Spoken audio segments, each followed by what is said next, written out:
Okay, what we're gonna do is you can Matt in the first time, kind of like went downhill, uh, and we'll work on that. I'm gonna prone because you can hear him. It might work with me on here. This stuff, but I want to put a legal disclaimer today that saying that any of Vision Communications or anything that's a corporation.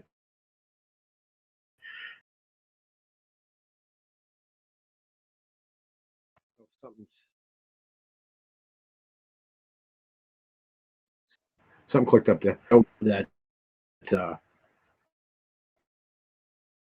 the defamation, character, libel, written. Well, can't write, but anything that's verbal communication is for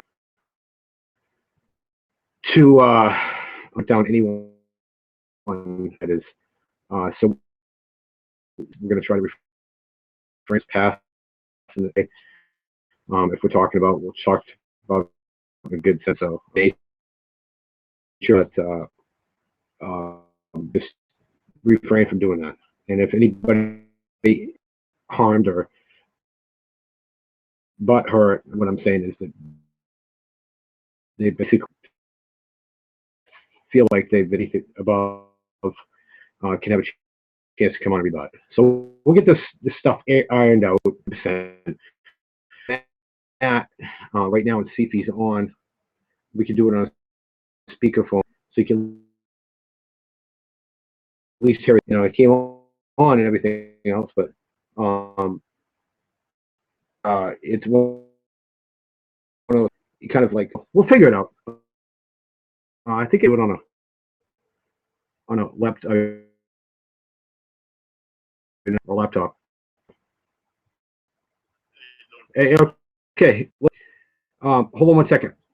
If you want, let's just do it on the phone, because you came on. And I saw your picture. And then you're doing it on your phone. Probably just wait until like the next week after next and do it on the laptop, because Frank's getting a new tomorrow. So is that okay? Okay, so we'll do it on. I did the legal disclaimer, just basically for us, that we're not going to try to, we wouldn't do that anyhow. We're trying to do truth and everything. What I'll do is I'm gonna take my headset off, because I really don't need it, because it's got the video. Audio is not working on here when I'm trying to. I can't hear myself. Usually you can. So I'll figure that out. It's just trouble, but at least people can hear you on the phone call. You know what I'm saying? Yeah. How are you doing? Good. All right, people, partner. And we're this is Matt. And Matt, why don't you introduce yourself? Hey, everybody. 35 years old. I was 12 years old. I've been training ever since. Just going on the sport. I pretty much, since I got it just for the first time around. And started to be an artist with such a passion for this sport. Yeah, this is true. And Matt and I met like 2006 when I put on the Maine Muscle Classic in Maine. He did the Open Division, which is a tough culture clones. And here he comes strolling up the back parking lot and introduced himself. And he had a passion for it that I saw that's uncanny to a lot of people. It makes sense. And hopefully we're going to train together and seek out a show, in the near future, maybe year and a half or whatever, and train him for it. And then if I feel like I'm in shape, maybe I'll do the Masters. Who knows? But training is how you make it, and we kind of hardcore. And all of us, when I bring on Jerry later on, it's the same thing too. When I figured it out, but he'll be okay with it. We talked about it, so it's one of those. So Matt, tell me, how's everything going with your training? Like you said, you started back in a little bit. Yeah, Get in the groove of things. Obviously, you take some time off, you don't come back where you were. Be discouraged about where we are now. So I find that's the culture. They'll get a layoff, whether it's or just life happens. They go back in the gym, they start getting discouraged about where they used to be. And they're trying to offset them to not keep following up on it. So I'm back in. I'm not for me. Comfortable with it. It's going real well. That's awesome. So is there any national bench day? Yeah, so probably check around America because you start reading these magazines. You're the champion group Monday. Yeah. So you go in there on a March, you got 30 people waiting in line to bench. And then you go in there on a Friday and you have this 2 or 4 before they go off to the bar. But nobody's not even their training back. We got a bunch of guys that are like a marshmallow stand on 2 feet first. They get a shot, so they have nothing else. Then of course you got the mirror on the side. Oh yeah. Then you got them every single day and keep looking at themselves in the mirror. Mm-hmm. We're not having a gym contest. If you're gonna compete, make yourself in the mirror for progression, but that thing non-stop. There's a time and a place for it. Yeah. And the time isn't in between every single step when you're walking in front of people. Yeah, and the thing is too, we're talking about good people. You and I, different. Well, we haven't put one together for anyone, but I'm just talking separate. But people usually they don't say thanks. I have the thank you for helping them out, and people don't realize how hard the routine. I'm sorry, it just cut out a little bit. Oh, yeah. Explain how hard a routines are for together. Well, I'm gonna laugh at that. If you go to any local, it doesn't seem like they're putting together a routine. It seems like they get some hardcore music, or they get some. They just walk around in circles, hitting most muscular. You get guys doing the monologue, just sticking their tongue out every single second. It's not a routine. A routine where you fully deploy your physique. It takes time. It takes a lot of choreography. Mm-hmm. Moving your transitions to the music that you're presenting yourself to, be hitting your shots at the right time in the music. It's definitely a long process if you do it right, but if you do it like most of these guys, put a routine together in 30 seconds. Oh yeah. I mean, I think that you probably will agree with this. I think that when you're doing routines, you got to do and you got to work on those for like an hour or two, and just bang it off, and hold and squeeze the hold. And that's a workout in itself. But the choreography to the music, you got to time it just right. I mean, if you have music that's set, and depending if it's other songs, it's professionally done. It takes a lot. You to say, hey, listen, come to my house. No problem. And for someone like to say not thank you or something like that, that's kind of a bad thing. You know what I'm saying? Would you agree with that, Matt? Yeah, the audio keeps. Audio feed. Can you hear me now? Yeah, I can hear you now. What was it you were just saying? I was just saying, if you're cutting and splicing music, and you put it all together and you spend, how many people did you say, hey, come up to my house and I'll help you out? Tons, right?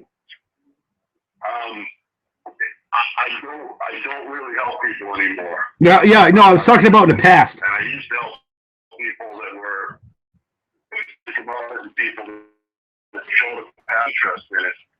But nowadays it seems a help, and then they question what it is and how it is you're trying to help them make it happen.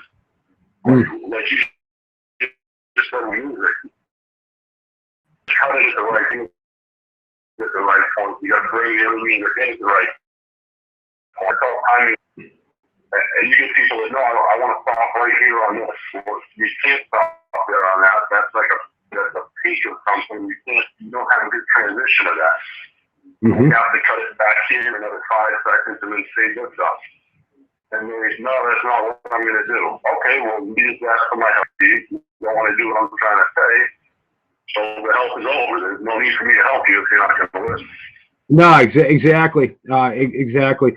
And the thing is that, you know, you think, you know, you give people help if they ask for the help. You know, if it's different if you force something on someone, which is kind of a stupid way to do stuff. But if someone asks for your help and you give them it, and then they still want to do their own thing to begin with.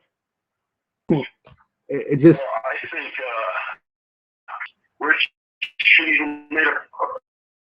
No, sorry, Jerry Scalise made today or the other day on Facebook about the body now. People trying to figure it out there.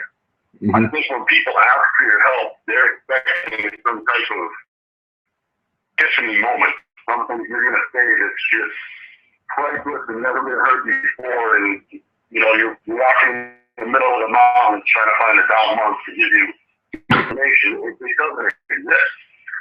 I mean, the sport in essence is simple. You eat right, you train hard, you rest, you do the same thing again. Yeah. There's no secret. There's no magic potion. There's no magic tonic, and people want to think that. They want to think, well, it's going to be simple. Doug's going to tell me something, and the whole thing's just going to click. It's going to be a lot easier for me. And when you tell them this is what you have to do, and you got to put in the hard work, they don't want to hear that because in their mind they're already working hard. They're already training in the beast. You know, people can't train harder than me. I'm in beast mode. How does anything move? I think you and I have been in beast mode since we started training the first day. You know, these guys that they you know, there's like you said a formula. There's a magical potion that's going to make them the best they can be. It ain't going to happen. You know, you just got to go in there and bust your behind, and you know, like said, you sometimes puke in the gym. I mean, sometimes, you know, walk out with your legs when you after you do legs and you walk out and all of a sudden you can't walk. You work your legs so hard walking upstairs. I think we've all done it, but you're right. And for people to think that, it's just, I just shake my head. You know, I go to the gym now and I you know, I do my own thing, and I see people that are working out and they're doing all these different exercises with the balance balls, like you said and before, and what is it? You know, like kettle and just some of the exercises. I kind of like, what the hell is that? You know, have you done that? No problem with the variation in training. What I have a problem is when people environment stand on top of this medicine ball and do deadlift. What's the point of seeing that guy's eventually going to get hurt? He's going to get to a point where the weight is going to be too much for him and he's going to get hurt. What's the point? Yeah. I think a lot of these guys, again, it goes back to training is simple. You go in, you train hard, you train right, you get out the door. Yeah. It's like a job. At a job, you're going for 8 hours or 12-hour shifts, and you leave. And then you're not working, and then you go back and you work. Yep. The same thing in the gym. You go in there for whatever your workout says, 30 minutes, hour and a half, whatever it's going to be. You go in, you go all out for that time frame, and you walk out the door leaving nothing behind, and you wait and get ready for the next day. You eat right in between, and you rest right in between. Exactly.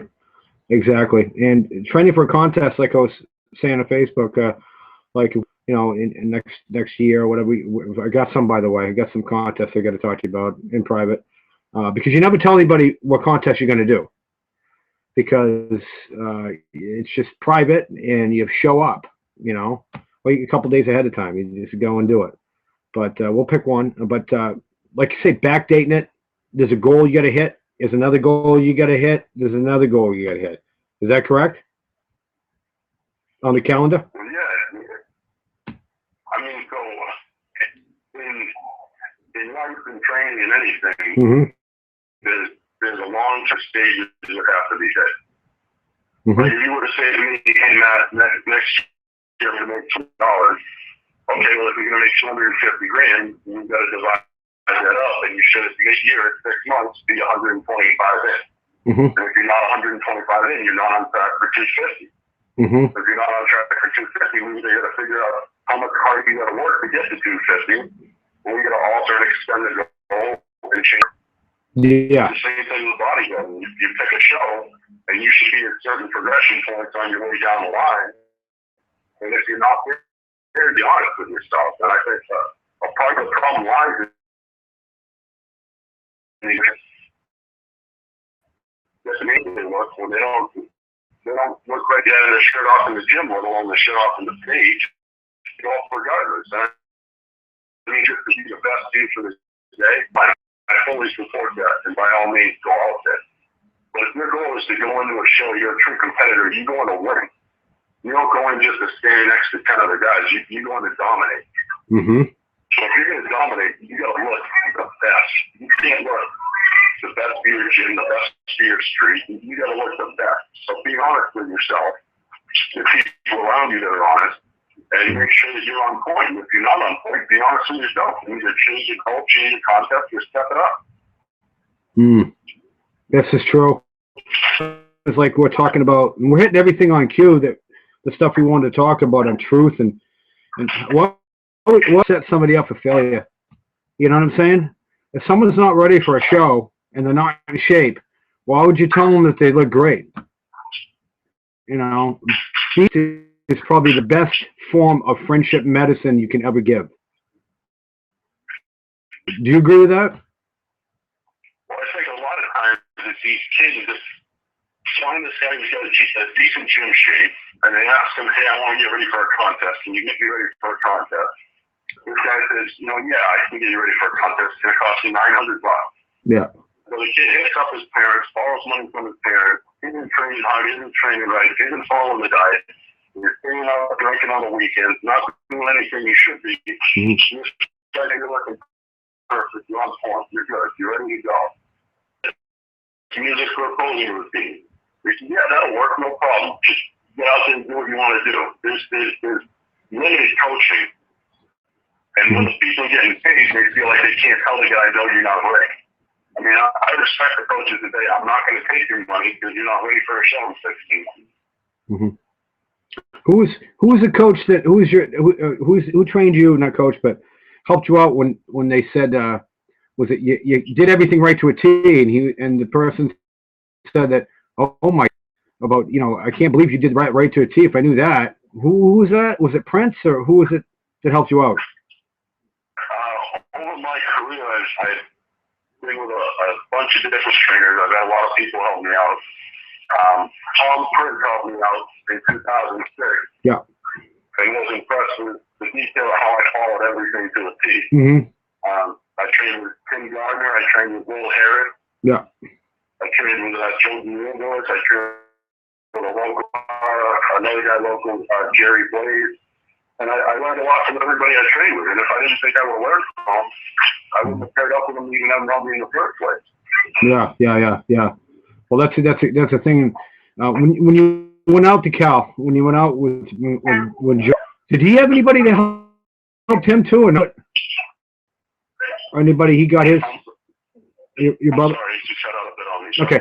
What were you saying? I said when you went out, when John was out there, and you went out to Cal and stuff. Did you out for the shows or not? Yeah, Will Harris was helping him out. Okay, Will Harris helped him out too.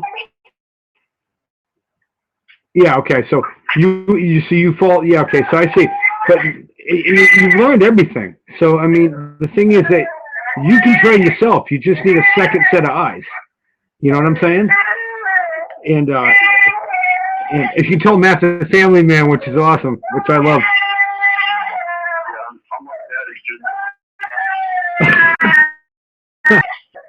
But what was I going to say? I mean, the best thing you could have done is learn from the best. Okay, no problem, and I'll stay right here. Okay, he's gonna put it on mute for a few minutes. Yeah, he was talking about how he went out to California and to see John, his brother John Cena. It's not nothing to hide. That's Matt and Michael. He went out there and Tom Prince helped. Will Harris helped John out, and he went to Will Harris, Tom Prince. I did, and I learned from him and Skip, my uncle, and stuff like that. That's how we basically started. We're all in a niche. It's a small world in the bodybuilding area. So it's one of those things that it's a small thing, but it is a big thing because these guys are in the magazines and you see them all the time. That's a goal for both bodybuilders or figure fitness models, or to get on a cover or get in so you get known. And people that the big house. So it's one of those things. How would I put it to you? What I'm going to see if it comes out. Stop the broadcast, and I'm going to talk to Matt a little bit, see if I can get him on speaker. The camera seems to be not working on the phone. I don't know if it is on Jerry's or not. We'll try it on Jerry's, but broadcast. Let you know this is the GO-Cena news and Myers Muscle Mayhem. Let the mayhem in. So, okay, Matt, I'm going to stop this and see if it loads up to YouTube. Okay, and I'll talk to you. Yeah, I know. So what I'll do is, hold on a second. Let me stop the broadcast here. We'll cut up. This is just informative. But, the news that we're going to be doing. So just to set up. Let me stop the